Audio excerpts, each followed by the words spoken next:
There is a very specific kind of person you meet at family gatherings who spends the whole dinner interrupting everyone else's arguments to demand that people calm down, while somehow never once being the one who started yelling in the first place. And also, if you look closely, being the actual reason the argument started 40 minutes ago. Every family has one. You know the type. They are not peacekeepers.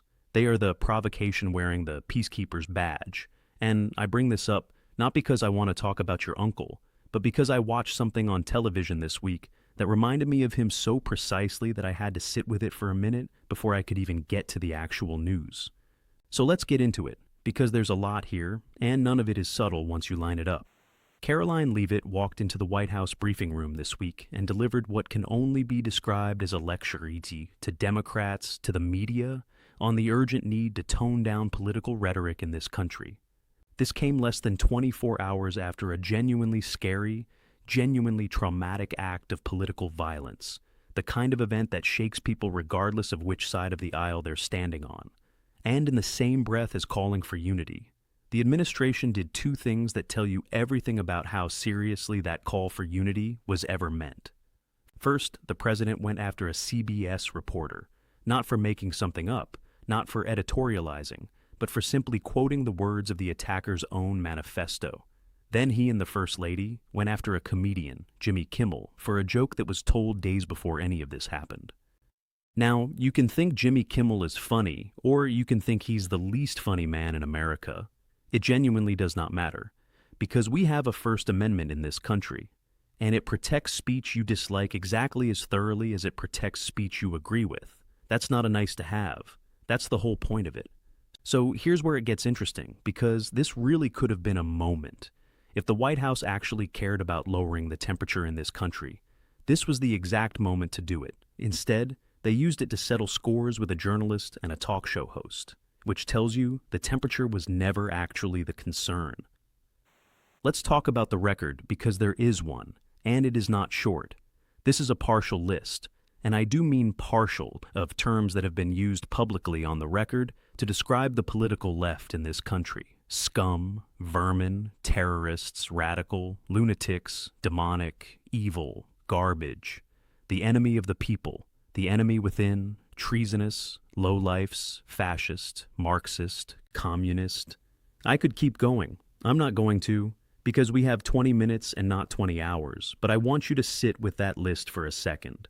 Because these are not the words of a man who has ever, at any point, believed that rhetoric was the problem. These are the words of the man who is now, through his press secretary, positioned as the referee of everyone else's tone. And it's not only the words are the part people argue about, because words can be reinterpreted, recontextualized, taken out of context. That's the defense you'll hear. So let's talk about the moments instead, the ones that don't require interpretation. When Paul Pelosi was attacked in his own home, a man who had absolutely nothing to do with politics himself, targeted because of who he was married to, there was a moment where the President of the United States could have simply said, "That was wrong. Full stop. No qualifiers." That sentence was available to him. He did not say it. He mocked it. And he was not alone. Other prominent Republicans made light of a man being violently assaulted in his own home because of his wife's job. That actually happened. It's on the record. It's searchable. It is not a matter of interpretation. Now, Hakeem Jeffries made almost exactly this point on the floor this week, and I want to play a bit of what he said, because it's worth hearing in his own words rather than mine. This so-called White House press secretary, who's a disgrace, she's a stone-cold liar, had the nerve to stand up there and read talking points being critical of statements, all taken out of context, that Democrats have made, and didn't have a word to say about anything that MAGA extremists have said or done, including providing aid and comfort to violent insurrectionists. Now, that's a floor speech. It's designed to land. I'm not pretending it's a dispassionate legal brief, but the underlying accusation that the standard being applied only points in one direction. That part isn't rhetoric. That part is just an observation about who gets criticized and who gets a pass.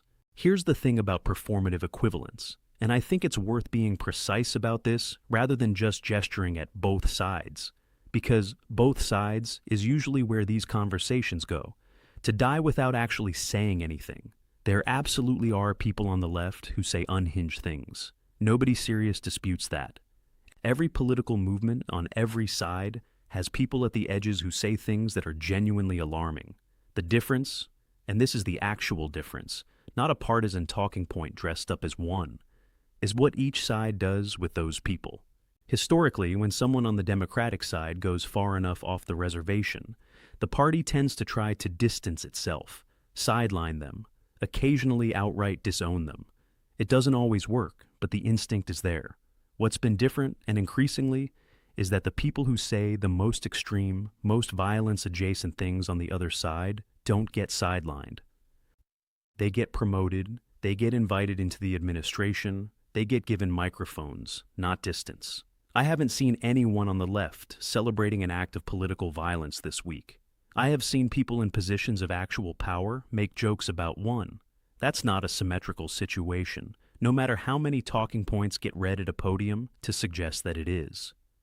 Now, and this is where the story stops being just about a press conference and starts being about something with real structural consequences. While all of this was happening on camera, something much quieter was happening in the two state legislatures, and it matters more for what actually shapes this country over the next several years than any single press briefing does. In Virginia, the state Supreme Court heard arguments this week in a case challenging the Democrats' voter-approved redistricting plan. The question in front of the justices is whether Democrats broke procedural rules by moving too quickly to get that plan onto the ballot. That's a real legal question with real consequences for who represents Virginia in Congress. And in Florida, this is the one I think deserves more attention than it's getting. Governor Ron DeSantis is pushing a brand new congressional map that could hand Republicans up to 4 additional House seats. 4 seats in one state from one map. A special legislative session begins specifically to take this up, called by DeSantis for exactly this purpose. Florida's constitution, by the way, explicitly prohibits drawing districts to give one political party an advantage. That provision exists precisely to prevent what's being attempted here, which means this isn't just a political fight. It's very likely about to become a legal one too. I spoke with, or rather watched an interview with, Skye Perryman, President and CEO of Democracy Forward, about exactly this. And the framing she offered is worth repeating because it cuts through the noise. This is a nationwide question, not a state-by-state curiosity. Her point, roughly, is that the American people are broadly, measurably disapproving of this president and his allies right now.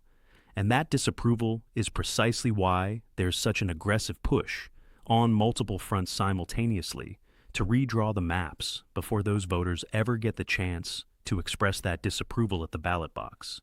And here's the origin story that I think gets lost in the noise of individual state fights. This entire redistricting scramble traces back to a phone call. Reportedly, the president called the governor of Texas last year and asked him, in these words, according to the reporting, to find me 5 more seats. Not, let's look at fair representation. Find me 5 more seats.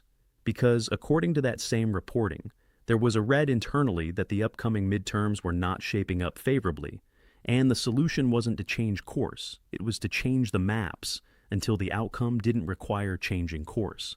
So, when Florida picks up that same instinct months later, that's not really Florida acting independently. That's a national strategy playing out, state by state, and it happens to be running in parallel with a press conference about the importance of civil rhetoric. Of course it is. Let's zoom all the way out for a second, because I think there's a version of this story that's actually more useful than politician says hypocritical thing. Because that headline, on its own, describes basically every week in American politics and doesn't tell you anything you can use. The useful version is this. Rhetoric and representation are not 2 separate stories. They're the same story told twice. The rhetoric shapes who gets to feel safe expressing disagreement in this country without fear of being personally targeted. The maps shape who gets to have that disagreement counted at all. And when both of those levers are being pulled in the same direction, at the same time, by the same administration, one to intimidate the loudest critics, the other to dilute the quieter ones at the ballot box, you're not looking at 2 unrelated news stories.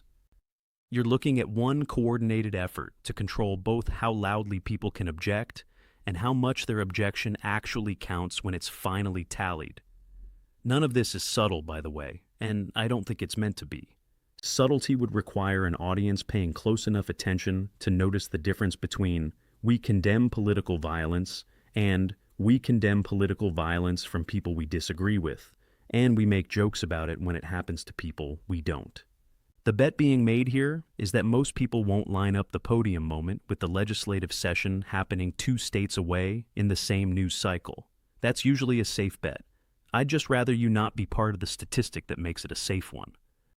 Where this goes next depends on 2 courtrooms and 1 legislative session that's about to start.